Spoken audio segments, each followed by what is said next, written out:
Dateline Hellburbia, Walmart Wasteland, USA. Monster teenagers shot up their school again today. What makes them do it? Video games? Marilyn Manson? For a live report in front of the now empty building, here's Clonetta Hairspray with all the exclusive blood-buttered details. What does make them do it? Well, it couldn't possibly have anything to do with parents, or the fact that school really does suck, and so does a horizon of sterile dead-end careers where you're chained to a keyboard 80 hours a week with only enough free time to go home, rent a video, and pass out on the couch. Till one day you wake up and resign yourself to being the same sort of failure that you hated about your parents. And there really is a mandated caste system where favored bullies of both sexes get patted on the head for hazing and beating up undesirables of the lower caste. I come to dissect teenage rampage superstars, not to praise them. But every time this happens, what gnaws inside and continues to fascinate is, this could have been me. Why not me? After all, wanting to destroy the school and annihilate the bullies is a normal rite of passage of growing up in America. Sure, I wanted to kill the quarterback and firebomb my gym teacher's office in 7th grade, but by 9th grade, the quarterback had chilled and I had chilled and we were more or less friends. Plus, I had no access to guns or so much money I could go out and buy them.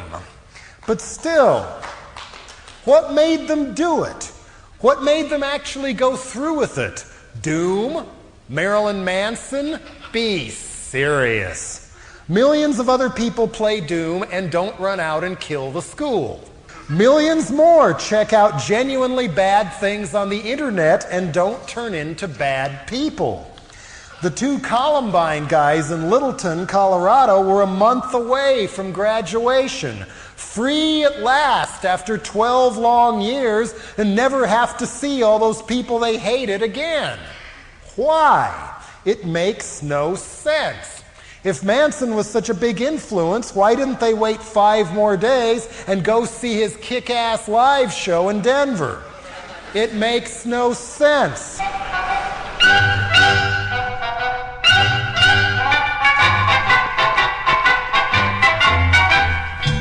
Hello again, and welcome to yet another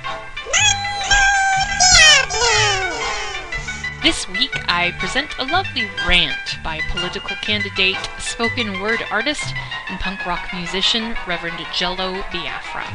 I got into the Dead Kennedys in the 80s, and my first record was Frankenchrist. This is what Wiki has to say about the controversy surrounding the album. In April 1986, police officers raided Jello's house in response to complaints by the Parents Music Resource Center. In June 1986, LA Deputy City Attorney Michael Guarino, working under City Attorney James Hahn, brought Biafra to trial in Los Angeles for distributing harmful material to minors in the Dead Kennedys album Frankenchrist. In actuality, the dispute was about neither the music nor the lyrics from the album, but rather the print of the H.R. Geiger poster Landscape, XX, penis landscape, included with the album. Biafra believes the trial was politically motivated. It was often reported that the PMRC took Biafra to court as a cost-effective way of sending a message out to other musicians with content considered offensive in their music. Music author Rebe Garofalo argued that Biafra and Alternative Tentacles may have been targeted because the label was a small, self-managed, and self-supported company that could ill afford a protracted legal battle. Facing the possible sentence of a year in jail and a $2,000 fine, Biafra, Dirk Dirksen, and Suzanne Stefanik founded the No More Censorship Defense Fund, a benefit made up of several punk rock bands to help pay for his legal fees, which neither he nor his record label could afford. The jury deadlocked 5-7 in favor of acquittal, prompting a mistrial. Despite a motion to retry the case, the judge ordered all charges dropped. The Dead Kennedys disbanded during the trial in December 1986 due to the mounting legal costs. In the wake of their disbandment, Biafra made a career of his spoken word performances. His early spoken word albums focused heavily on the trial, especially in The High Priest of Harmful Matter, which made him renowned for his anti-censorship stance. We'll have the end of this story after the show.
2 beers.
That's like saying the very music that made some troubled kid happy is what led them to kill themselves.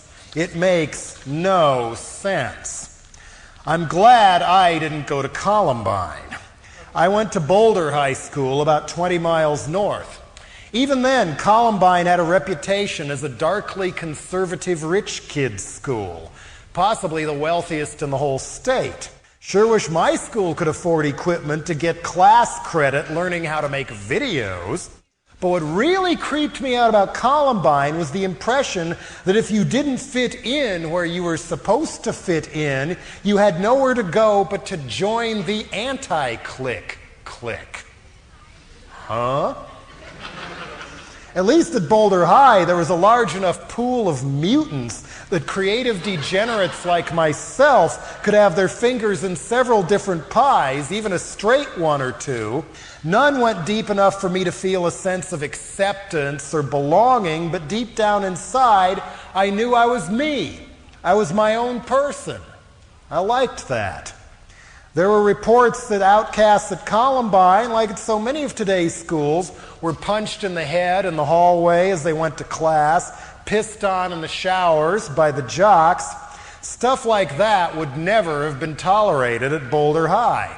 Sure, there were thugs, but they knew that no matter how rich or athletic you were, you could get expelled, or worse yet, kicked off the team if you did stuff like that. Contrast that with this quote from a 250-pound defensive lineman from Columbine High School. Columbine is a good, clean place except for those rejects. Most kids didn't want them there. They were into witchcraft. They were into voodoo dolls. Sure, we teased them, but what do you expect when kids come to school with weird hairdos? They're a bunch of homos. The whole school's disgusted with them. If you want to get rid of someone, interesting language, usually you tease them, so the whole school would call them homos, and when they did something sick, we'd tell them. Nowadays, schools too often do push sports over learning. Treat their jocks as coddled gods to prepare them for their destiny as knights of the business round table, to throw around their brute privilege as fiendishly competitive adults.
Meanwhile, girls are beaten down and kept in line by schools, media, and parents alike.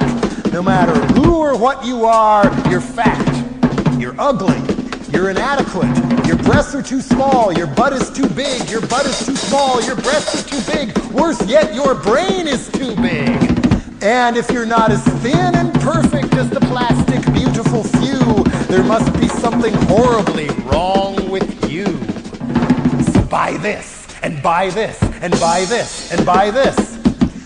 A survey earlier that fateful year identified the Columbine student body as 60% evangelical Christian.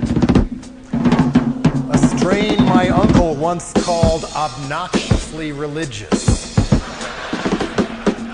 I have no problem with people having spiritual values, but when anyone tries to force their spiritual values on others through monkeying with the law or intimidation or violence, I fight like a cat in a corner. What would Jesus do this? What would Jesus do that? Who cares what Jesus would do? This is the 21st century.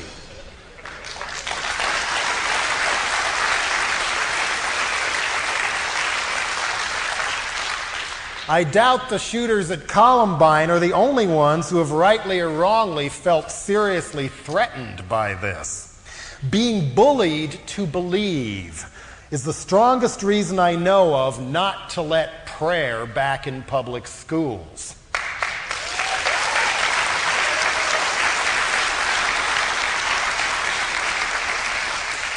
Speaking of which, can you believe there's now not one but two sets of Columbine parents running around the country pimping their daughters' tragic deaths at huge religious revivals, saying theirs was the one who said she believed in Jesus Christ right before she got shot, while the official investigation showed that the girl who actually said that is very much alive and chose not to use that as a cash cow for God Incorporated. My sister's dead too. I know what grief can do, but let's cash in. Creepy. Other parents have allowed themselves to be hornswoggled by lawyers, suing the school, suing the sheriff, suing the other parents as though enriching, carpet-bagging litigation crocodiles will somehow bring them closure.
On April the 3rd in the year 74. We hope and pray to God it won't happen anymore. There were many other states where the twister touched down. Michigan and Indiana, Kentucky and Alabama. The wind and the lightning, the rain and the hail left a story of destruction no man can ever tell. As I walk through the streets of this town I once knew, oh, it seemed like a nightmare, but oh Lord, it's true. Yes, it really happened that dark and fatal day, that a tornado wiped half of Xenia away.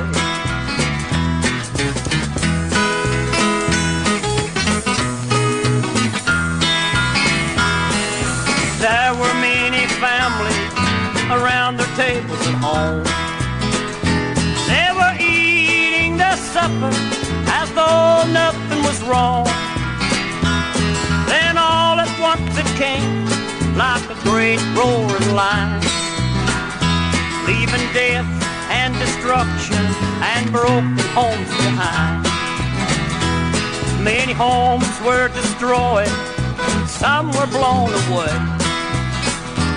In the path of destruction, that dark and fatal day, yes, it had the force of the great atomic bomb. And some people thought that the end of time had come.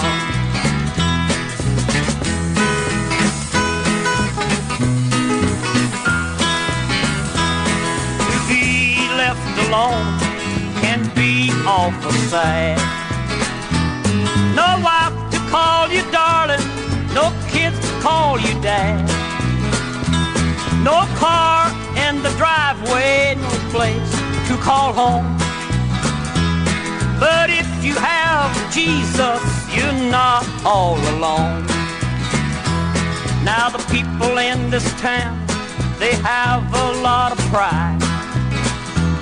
Although they lost their home and their loved ones died, they'll build back their city, they'll work side by side, and with the help of God, meet their loved ones by and by. Yes, many people suffer and a lot of people die. That day that tornado hit Xenia, Ohio, on April the 3rd in the year 74. We hope and pray to God it won't happen anymore. Oh, we hope and pray to God it won't happen anymore. In West Paducah, Kentucky, where a kid shot up the morning prayer circle, parents of 3 victims are not only suing the school district, but several teachers, various students, manufacturers and distributors of video games and movies, and what they call pornographic or anarchistic websites, and they're even suing the homeowner that the murder weapons were stolen from. Ladies and gentlemen, let's get real. There ain't no such thing as closure. All the lawsuits, religion, and happy drugs in the world are not going to reverse the fact that my sister and her husband, who I loved like a brother, were killed in a rock climbing accident in '96. No little magic closure is ever going to bring them back or make everything all better. The loss, the longing, that hollow feeling in my gut will never completely go away, nor should it. You deal with it and keep moving on. Closure doesn't exist, so don't ever let anybody try to sell it to you when you're hurting.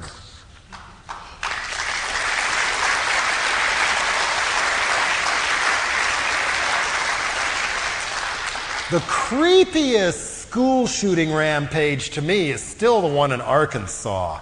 13 and 11-year-old boys. The 11-year-old supposedly the dominant one. Of course, a U.S. Senate committee led by that noted legislative titan Sam Brownback of Kansas and his sidekick and head of the Democratic Leadership Council, Senator Joseph Lieberman of Connecticut, said music was once again at fault. They flew up one of the teachers from Jonesboro, claiming the older gun child was a fine boy till he started listening to that Tupac Shaker and Bone Thugs and Harmony. What she didn't mention was that he also sang in the church choir regularly, and that at age 13 and 11, those kids knew how to hotwire and drive a van, and that they learned how to shoot almost as soon as they could walk and knew right where to find Grandpa's guns when the big day came. They shot only girls and a female teacher. The older one said it was because one of the girls had jilted him by refusing to become his girlfriend on demand. Where did that come from?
sorry, Senator, but bigotry, sexism, and sharpshooters dressed like Rambo in their baby pictures, that doesn't come from music, that comes from parents.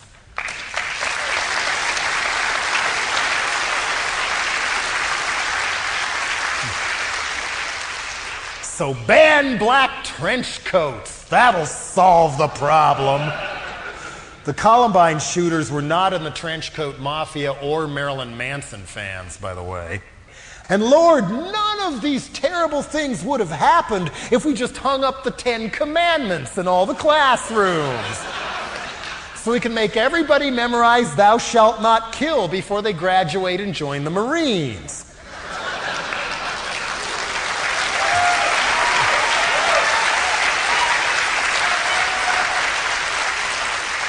And better yet, now that they've finally come up with a book that kids are willing to quit playing video games in order to read because they like them so much, well, we've got to ban Harry Potter because it mentions witchcraft. Leave it to bonehead school officials and cops to overreact so far off the scale, so long as it avoids real problems and solutions. Instead of teaching tolerance, they are now promoting more intolerance. A woman I know who teaches in Fort Collins High School, further north of Columbine, said that on the day of the shooting, the administration called an emergency staff meeting, and one of the people there said, "We've got to start profiling those kids." So with Columbine as an excuse, open season on weirdos has begun. In Salt Lake City, a kid got kicked out of school for wearing a t-shirt that said vegan on it because it promoted gang activity. In Pennsylvania, a girl was suspended for saying out loud that she understood how someone who was teased mercilessly could snap. In Florida, a girl was suspended for bringing nail clippers to class, while another 16-year-old boy got booted for showing a miniature Confederate flag to his friend at lunch while they were discussing the Civil War. Since 1996, 20 students in 4 states have been suspended for possession of Alka-Seltzer.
found. I've got a smile, a wonderful smile, and a certain little way. And every time the boys get near me, they look at me and say, red hot mama, you're the one we need. Red hot mama, some charmer, yes indeed. They say that I should be in the follies, hot tamales. They say that I've got a pair of eyes, just like old Bengali's. I confess that I possess the sweetest charms in town. And unless I miss my guess, the boys all follow me around. I could make a music master drop his fiddle, make a bald-headed man part his hair in the middle. But I'm a red hot mama, but I'll have to turn my damper down.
I could make the devil throw his fork away, 'cause I'm a red hot mama, just a red hot mama, but I'll have to turn my damper down.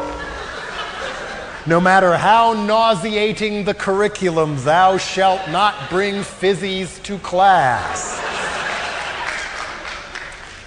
Near Dallas, a 13-year-old spent 5 days in jail because of his Halloween essay that got extra credit for the teacher. Another got 3 days in jail in Wilmington, North Carolina, because he wrote "The end is near" on a computer backdrop, so they charged him with communicating a threat.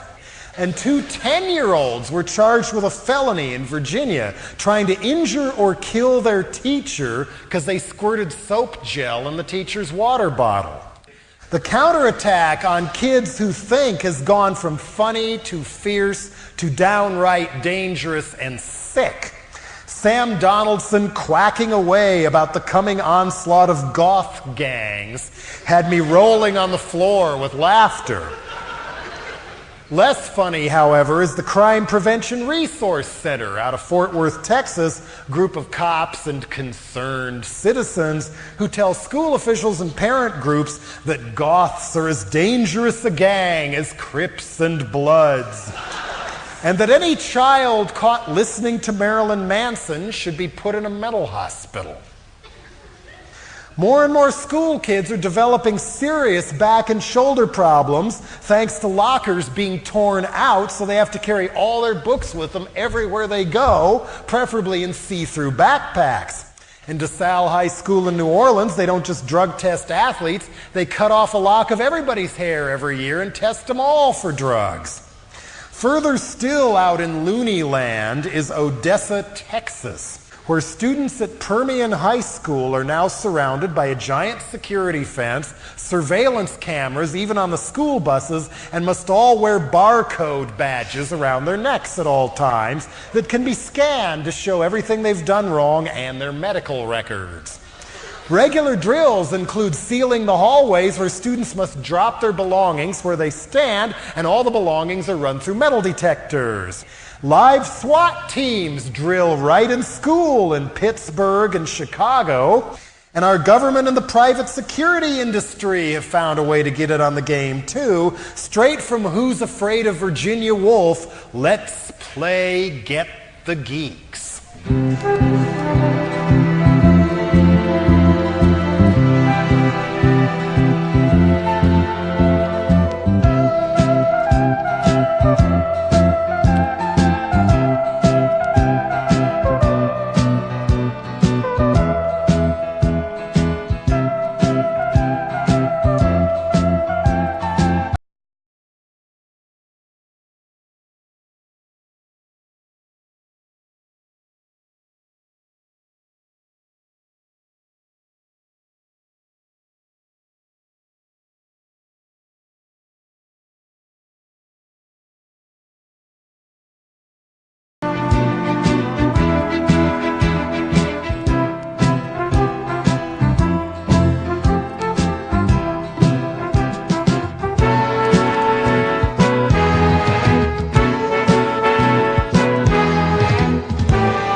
Giles Q was the son of an astronomer, a very brilliant and famous astronomer. Giles was not as skilled nor wise in the ways of the universe as his father, yet upon his death he did bequeath his most prized and exceptional possession to Giles.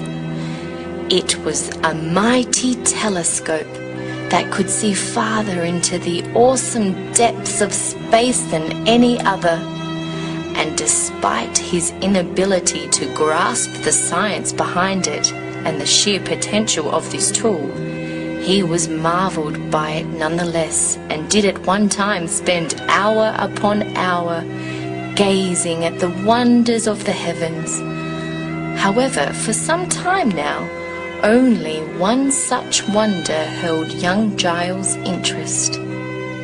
On a verdant world several galaxies away, Giles had spied a strange and exceedingly beautiful alien woman. He was mesmerized by her and very quickly fell deeply, deeply in love with this mysterious space girl. He spent his nights staring across the vastness of the cosmos, dreaming of being able to reach her. Sometimes he felt she was looking right back at him, through his telescope and into his very soul. It was evident to Giles that she was terribly lonely as himself. Often he would hypothesize of an experimental process that would allow him to communicate with her in an act of celestial telepathy. He loved her and wished for nothing more than to tell her so. He resolved that even if it took until his dying breath, he would reach her. But at a distance of 1 million light years, this was quite impossible.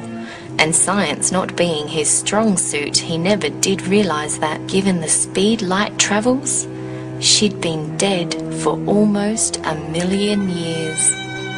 The Bureau of Alcohol, Tobacco, and Firearms has unveiled their Mosaic 2000 program, where school officials can secretly vet and rate potential troublemakers on a scale of 1 to 10 and have the feds tell them if they should kick them out or lock them up.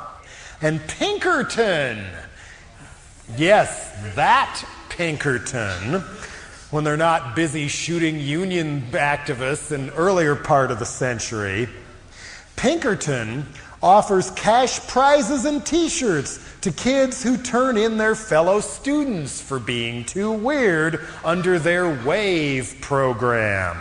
Among the symptoms of dangerous behavior initially listed by Pinkerton are bad grades, little interest in school, and excessive feelings of isolation or rejection. This too could have been me. It was me. Time magazine has their How to Spot a Troubled Kid cover issue, and they list some handy guidelines on how to spot a depressed child: acting up in school, refusing to take part in school and family events, seeking out music, art and games and books with death-related themes, Saving Private Ryan, and feeling that their family, peers, and teachers disapprove of them. This is a medical disorder? It is now.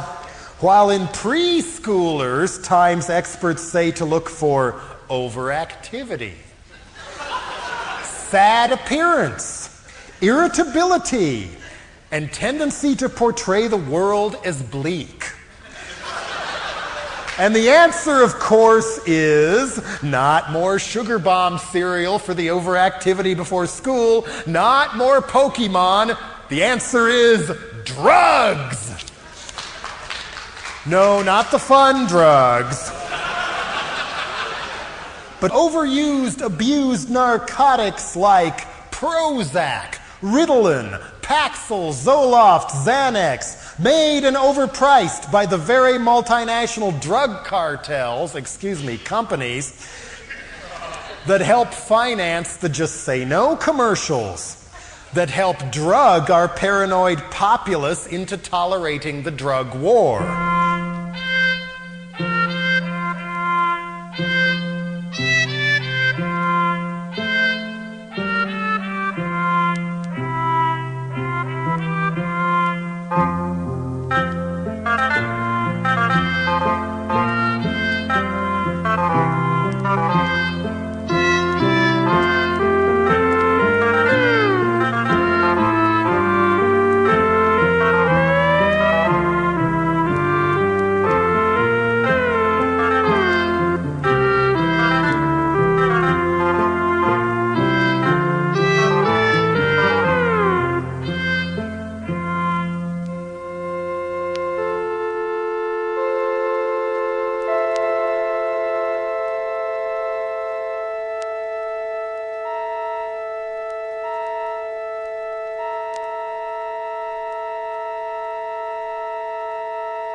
A pity she does not exist, a shame he's not a fact. The only girl I ever loved was Andrew and Drag. There is no hope of love for me, from here on I go stag. The only girl I'll ever love is Andrew and Drag. Andrew and Drag.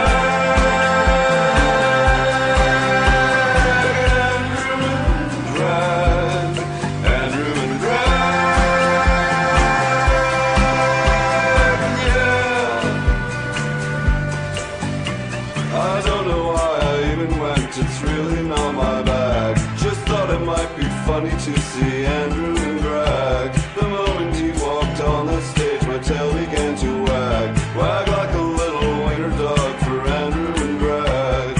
Andrew and Drag. Andrew and Drag. Andrew and Drag. Yeah. I've always been a ladies' man, and I don't have to brag, but I've become a mama's boy for Andrew and Drag. I'd sign away my trust fund, I would even sell the Jag, if I could spend my misspent youth with Andrew and Drag. Andrew and Drag. Andrew and Drag. Andrew and Drag. Yeah. So stick him in a dress and he's the only boy I'd shag. The only boy I'd anything is Andrew and Drag. I'll never see that girl again, he did it as a gag. I'll pine away forevermore for Andrew and Drag. Have you drugged your kid today? According to ABC News, 7 million American school children are now doped up on meds, up from 100,000 only 20 years ago, pre-Reagan. Kids in America are 10 times more likely to be dosed with Ritalin in this country than they are in Europe, and twice as likely as Canada. There's enough examples just among people I know that I fear today's Ritalin kids are at risk of becoming tomorrow's speed freaks and junkies. But what if school really is boring? What if parents, teachers, and peers are stupid?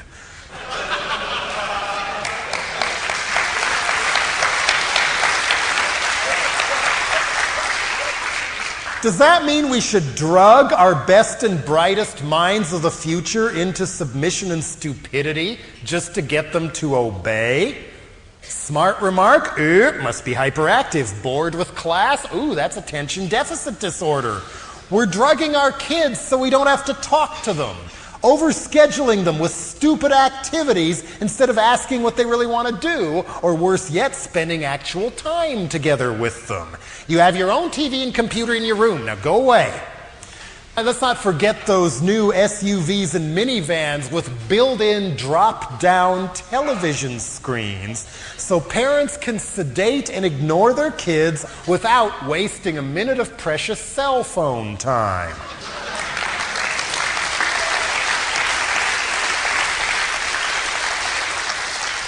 Well, guess what? The shooter in Springfield, Oregon was on Ritalin and Prozac too, yet he heard voices and felt he couldn't make them stop. The one in Pearl, Mississippi was beaten by his brother and told by his mother that he was fat, stupid, lazy, and wouldn't amount to anything. He too reported hearing voices. The one in Kentucky had been branded gay in the school newspaper, then told by the administration that was no big deal. Guess it was to him. According to The Nation, the 13-year-old in Arkansas had been molested for the past 4 years. And the woman in South Carolina who barely escaped a death sentence for pushing her car into a lake and drowning her own children was repeatedly molested as a teenager by her stepfather, who no one suspected, let alone ever punished, because he was a respectable pillar of the community and head of the local Christian coalition.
When does he get it?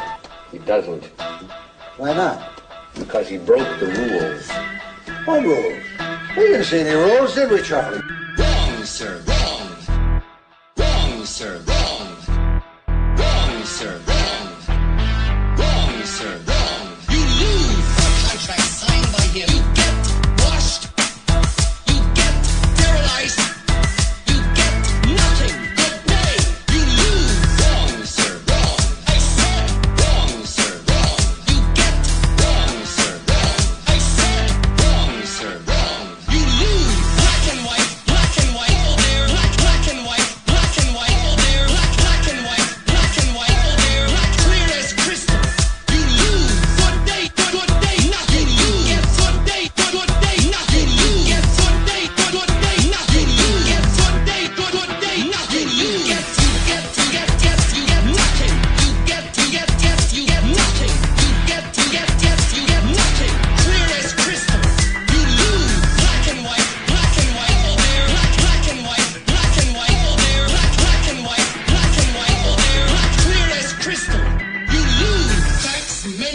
incendium gloria culpum, memo bis punitor delicata, etc.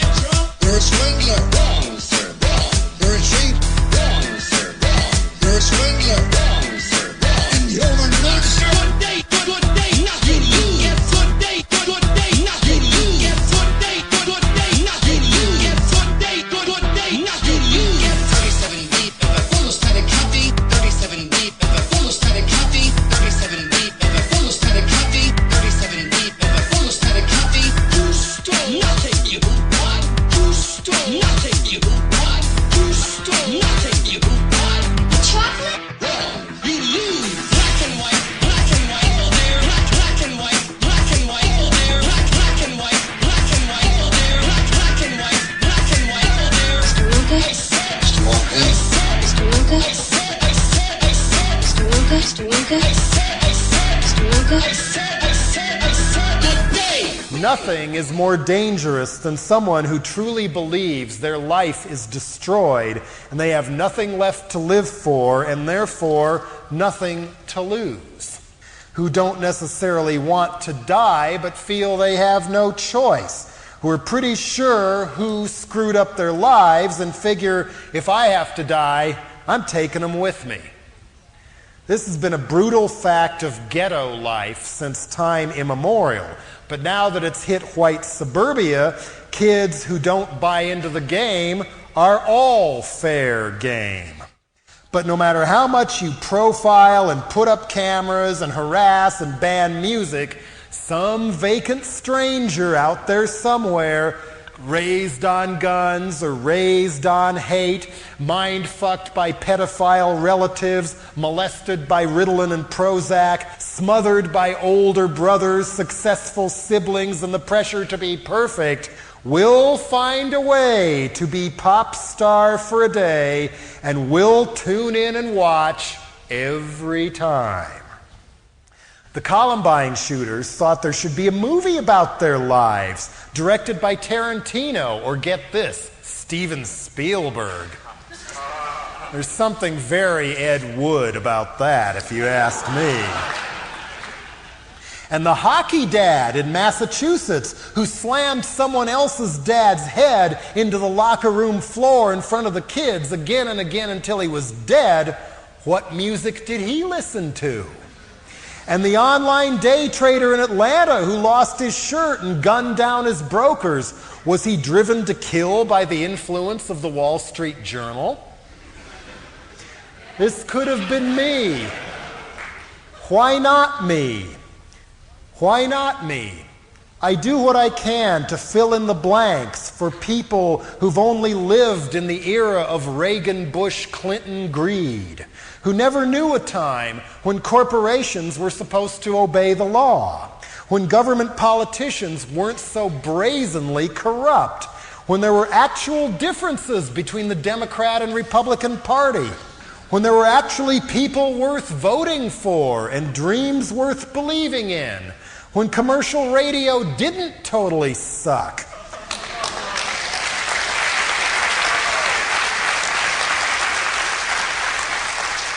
When news media was independent and took their job seriously enough to report actual news, illuminating important things that were really going on and showed why they were important and affected people's lives. It's bath time, bath time.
You are a singing maniac. You can really sing your ass off to the max. You are a good person.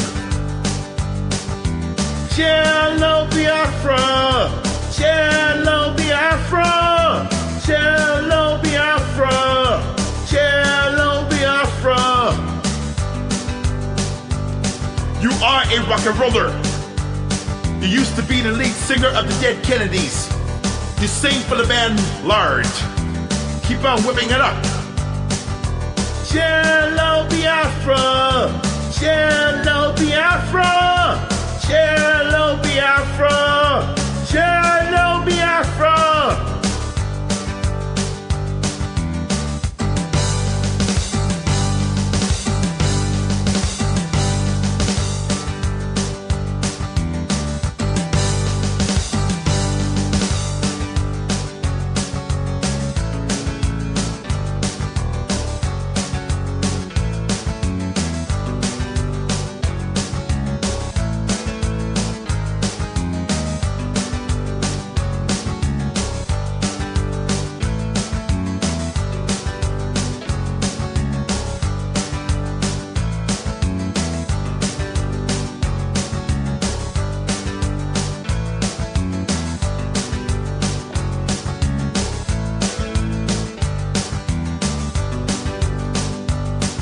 You are so friendly in the mix. You are my great man on the run. You are a good person from the South. I like you a lot, my man, and I will avoid you. Jello Biafra, Jello Biafra, Jello Biafra, Jello Biafra.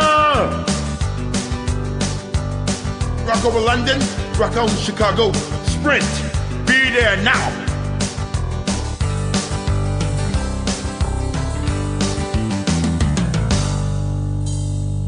When we felt responsibility for people who were hurting and didn't turn our snouts and leave them begging in the street. When people come of age now, they see a horizon of greed, hate, corruption, pollution, of absentee parents, failed go lives, see no hope for finding meaningful work, no hope for being honestly and truly loved, no hope for lasting relationships with anyone or anything. Admire thrills instead of courage, because sooner or later, when you snoop behind the music, everyone you looked up to and respected turns out to suck anyway. Taught not to hope, or how small battles fighting for what you can change can build up to changing what it looks like you can't.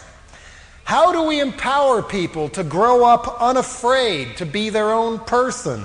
And by sometimes painful, sometimes clumsy trial and error, find out and flesh out who they are. What's wrong with an identity? Let the bad seeds grow, and the drive and vision to break out and strike a nerve, and at least not be another dysfunctional robot. How I wish I could tell the people who snap, high school isn't that important, and it's not the best years in most people's lives, and in the long run, when you look back, it doesn't matter much anyway, does it?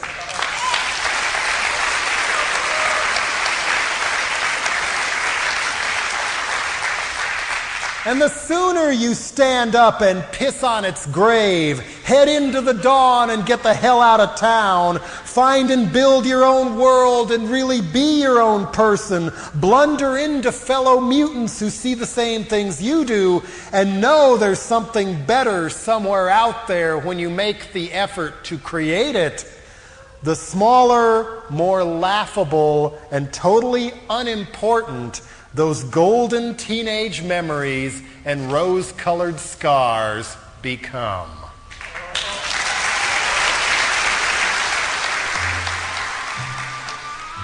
To continue, Biafra has a cameo role in the 1988 film Tapeheads.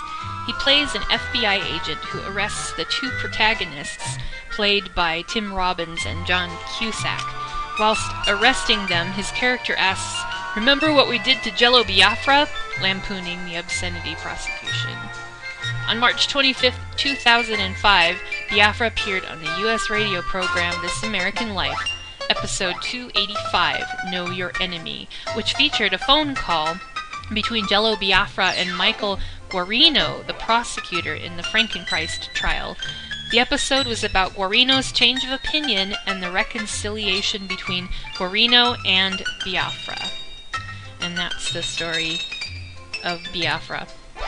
Now, those of you who may be somewhat new to my podcast or my blog, please come and visit me at mondodiablo.wordpress.com, because there's a whole bunch of other old episodes that you might be very interested in listening to. So I hope to see you there. See you next time.